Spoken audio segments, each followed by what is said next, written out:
శ్రీ గురుభ్యో నమః. శ్రీ మహాగణాధిపతయే నమః. గురుబ్రహ్మ గురువిష్ణు గురుదేవో మహేశ్వరః.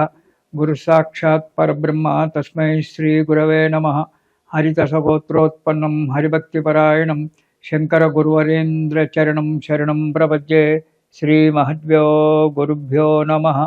అరుణాం కరుణాతరంగితాక్షిం ధృతపాశాంకుశ పుష్పభానచాపాం అనిమాదివ్రయూవృతాం అయోకైః అహమిత్యేవ విభావయేద్భవానీం. ఓం శ్రీమాత్రే నమః.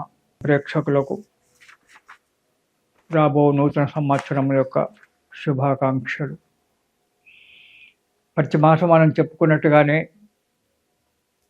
ఈసారి కూడా మాస ఫలితాలు వృషభ రాశి. ఈ రాశి వారికి ఈ నెలలో మంచి ఫలితాలు ఉంటాయి. ఏ పని చేసినా అవలీలగా నెరవేరుతుంది. శుభకార్యాలలో పాల్గొంటారు. శుభకార్యాలు చేయడం జరుగుతుంది. ఇంటిలో కూడా శుభకార్యాలు చేయడము, బంధుమిత్రులతో కలిసిమెలిసి ఉండడము, వారి మన్ననలు పొందడం జరుగుతుంది. అంతేకాకుండా ఆఫీసు వ్యవహారాలలో కూడా మంచి కార్యక్రమాలు చేసి అధికారుల చేత మన్ననలు పొందడము, రివార్డులు పురస్కారాలు అందుకోవడం జరుగుతుంది. ఎవరైనా ఇతరులకు సహాయం చేయడం కూడా జరుగుతుంది. వృషభ రాశి వారికి ఎవరైనా దేవాలయాలకు సహాయం చేయడము లేదా ఏదైనా కార్యక్రమాలకు సహాయం చేయడము, దానివల్ల సంఘంలో కీర్తి ప్రతిష్టలు పెరగడం అనేటువంటిది జరుగుతుంది.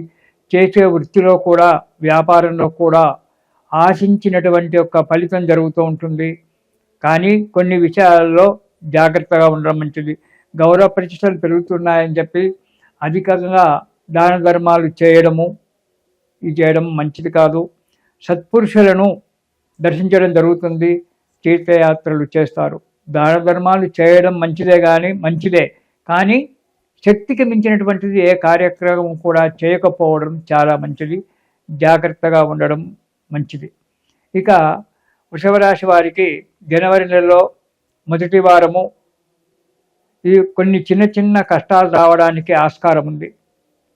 మళ్ళీ అవి తొందరగానే సమసిపోవడం అనేటువంటిది కూడా జరుగుతూ ఉంటుంది. అనవసరమైన ప్రయాణాలు చేయడం జరుగుతుంటుంది. దానివల్ల శారీరకంగా ఆర్థికంగా నష్టపోవడం కూడా జరుగుతుంది. కార్యక్రమాలలో ఆటంకాలు ఏర్పడుతూ ఉంటాయి. స్థాన చలనాలు కూడా జరగడానికి ఆస్కారం ఉంది. చేసే దాంట్లో ఆటంకాలు, ఏ పని చేద్దామన్నా దానికి ఆటంకాలు ఏర్పడము, స్థాన చలనాదులు కలగడం అనేటువంటిది జరుగుతూ ఉంటుంది. కాబట్టి సంతోషం జాగ్రత్తగా ఉండడం మంచిది. ఇక రెండవ వారం అన్ని రంగాలలో అన్ని కార్యాలలో విజయం కలుగుతుంది. కాబట్టి సంతోషంగా అడుగు ముందుకెయ్యండి, సంతోషంగా ఉండండి. మానసిక ఆనందం కలుగుతూ ఉంటుంది, మనస్సులో ఆనందంగా ఉంటుంది. ప్రతి పనిలో కూడా విజయం జరుగుతుంది. రెండవ వారంలో సంఘంలో కీర్తి ప్రతిష్టలు పెరగడానికి ఆస్కారం ఉంది. సంఘంలో కీర్తి ప్రతిష్టలు పెరుగుతూ ఉంటాయి. సంతోషంగా ఉంటారు. మూడవ వారం కొన్ని ఇబ్బందులు రావచ్చు. జీవితం ఇది. కొన్ని ఇబ్బందులు రావడానికి ఆస్కారం ఉంది. కుటుంబంలో కలహాలు కూడా ఏర్పడవచ్చు. ఆరోగ్య విషయంలో కూడా అంతగా సుఖంగా ఉండకపోవచ్చు. కాబట్టి జాగ్రత్తగా ఉండండి. మూడవ వారంలో చేసేటువంటి ఒక కార్యక్రమాల్లో ఆటంకాలు ఏర్పడము, కార్యక్రమాలు కొందరి యొక్క సలహా సహకారాల వల్ల కార్యక్రమాలు సానుకూలం కావడం కూడా జరుగుతూ ఉంటుంది. కాబట్టి ఏ పని చేసినా ఏది చేసినా జాగ్రత్తగా ఉండడం అనేటువంటిది మంచిది. మానసికంగా కృంగిపోకండి. ఆలోచిస్తూ కార్యక్రమాన్ని ముందుకు అడిగేయండి.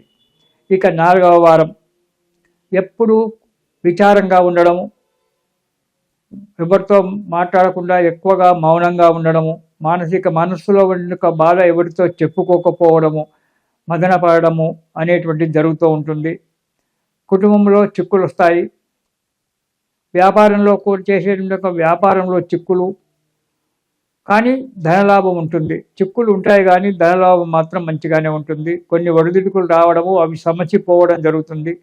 ఉద్యోగస్తులకు కూడా ఆఫీసులో కొన్ని చిన్న చిన్న అధికారుల చేత తిట్లు తిన్నప్పటికీ తర్వాత వాళ్ళే మెచ్చుకోవడం అనేటువంటి జరుగుతుంటుంది. దాని గురించి బాధపడాల్సిన ధనలాభం మంచిగా ఉంటుంది, కానీ ఖర్చులు అధికంగా రావడానికి ఆస్కారం ఉంది.